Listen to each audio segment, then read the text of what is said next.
O'zimni kelinim gemoglobini 60 ga tushib ketdi. 60 ga tushib ketdi. Shamollashlar ko'payib ketdi.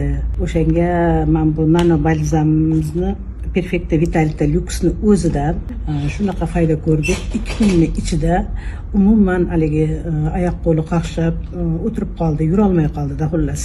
O'shaning uchun shunaqa mazasi qochib anaqa bo'lib qoldi. Shu nano balzamni olib berdim men. Dedim shu ikkita anaqa Perfecta Vitalitani o'zidan gemoglobini juda yaxshi ko'tarilib, ichida уже anaqa tetilib, anaqa kuch-quvvatga kirdida, o'zini yaxshi his qilib, buyog'iga endi xudo xolasa davom ettiraveramiz.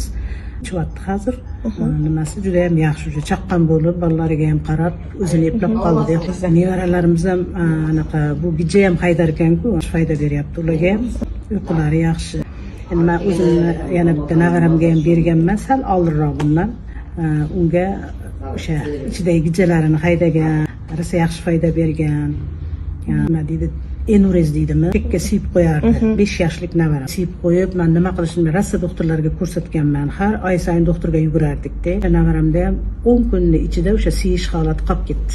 Mashallah. Shu nano balzamdan. Lekin men 10 kun deb o'tirmadim-da, 3 oy to'liq ichkizdim bunga. Shundan beri umuman haligi navaram kasal bo'lmaydi, shamollamaydi. Har oy sayin shamollab, tomoqlari og'rib, shunaqa bo'ladigan navaram umuman kasal bo'lmaydi. Bu immunitetni juda zo'r ko'tarib berar ekan-da.